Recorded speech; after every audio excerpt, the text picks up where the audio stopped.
kinuha mo na siya. Okay. Aside from mag-jowa po kami, ay, hindi pala.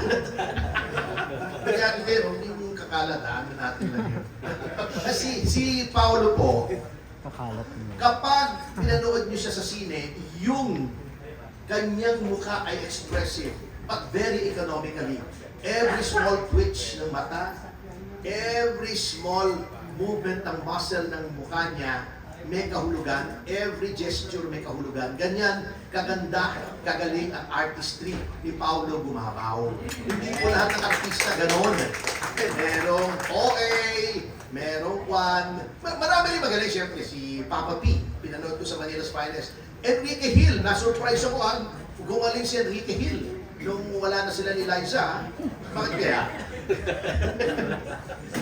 Si Juan, of course, magaling din. Sino yung, tandem, yung, Shirley, si Romnick. Oo, galing na ngayon, ha? They were all good there. Kaya nga nagtataka ako, bakit hindi best picture yun, eh? Hindi, di ba? Oo. Third, Number 3. paano ma-encourage gagawa ka ng Manila's Finest? Ang ganda-ganda ng set design, ha? Ang ganda, slow burn. Talagang international quality. Talagang it is what a movie should be. Eh wala nag-appreciate, paano gaganahan? Ang nangyayari, least common denominator. So, yun ang dapat i-offer ng movie. An experience that cannot be duplicated at home. Parang restaurant, di ba? May pagkain ka naman sa bahay, pero iba yung experience sa restaurant, iba sa bahay. Iba naman sa nightclub, pero huwag na natin pag-usapan yun. No? Tanungin namin si Paolo, anong comment mo, Paolo, dun sa sinabi ni attorney na very expressive ang iyong acting, ang iyong mukha. Are you aware of that? Well, attorney, salamat sa mga papuri niyo. Pero for me, am I aware of that? Siguro mas ano lang ako, pag nasa trabaho ako, ginagawa ko kung ano sa tingin kong tama sa character.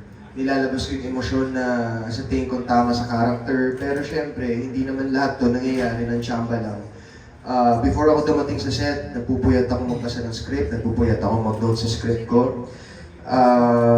So, I guess I'm always aiming to be the best actor that I can be. Ayun lang yung masasabi ko. Lagi kong ini-aim na pagdating ko sa set, ready akong ibigay kung anong kailangan sa akin ng director at marami pang iba. Thank you, Paolo.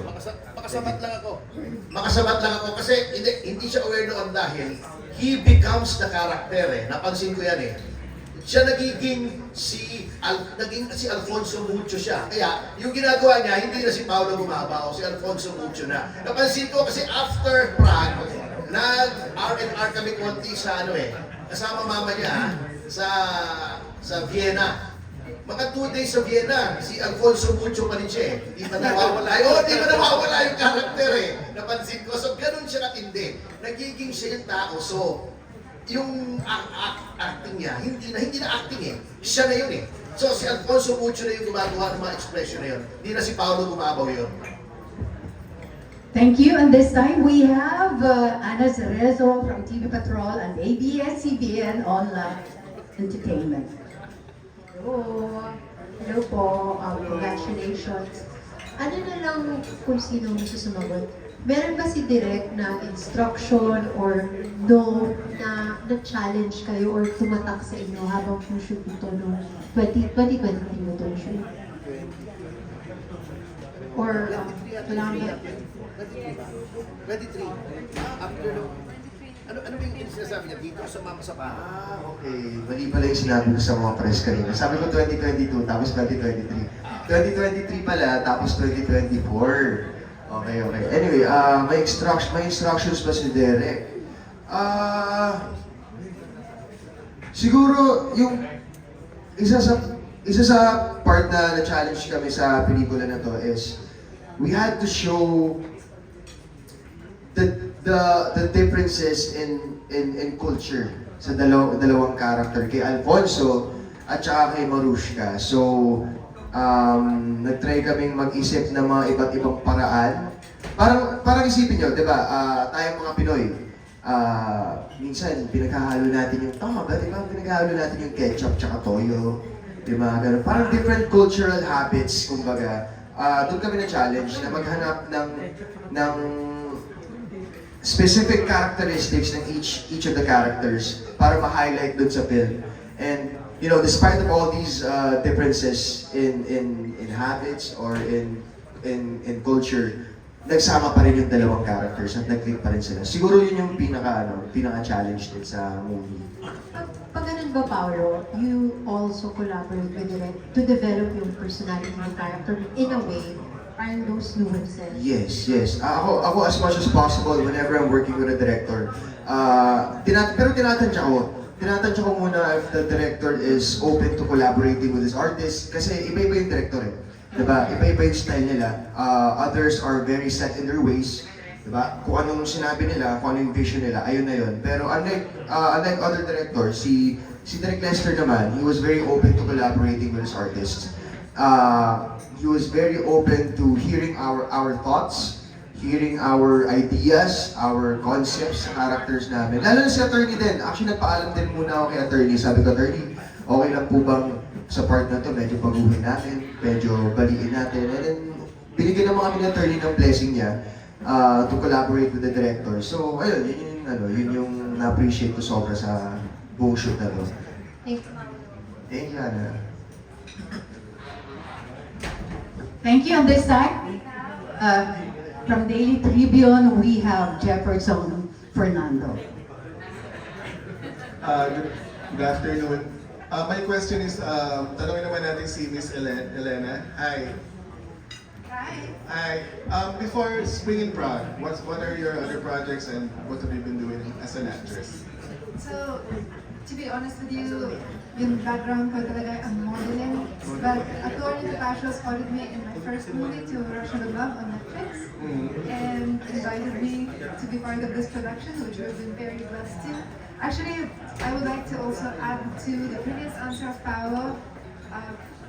In this movie, we've done something that's actually unheard of in production.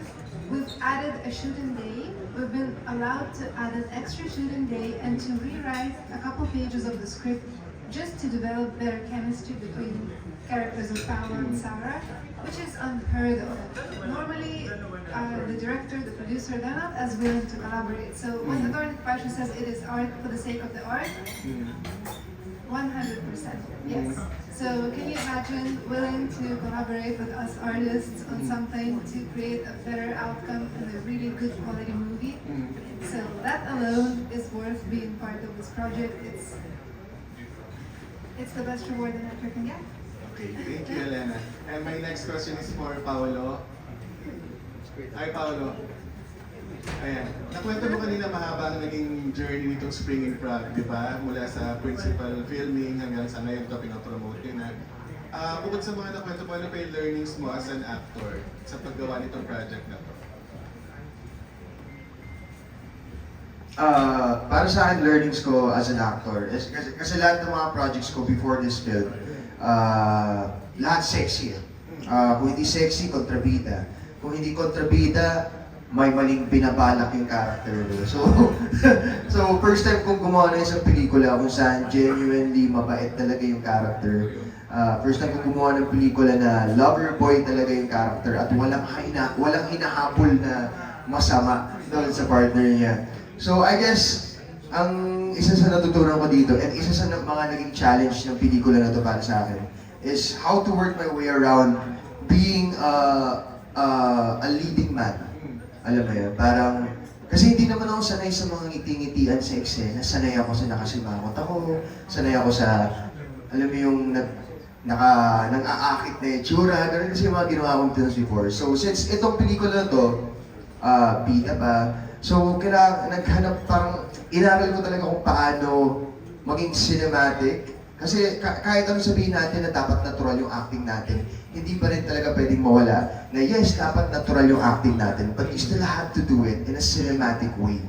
So there's a cinematic way of acting naturally. So I guess yun yung naging challenge sa akin is how to act cinematically and naturally habang nagiging lover boy. Okay, Thank you very much and Thank you, thank you. congratulations po. Salamat po. Thank you, Jeff.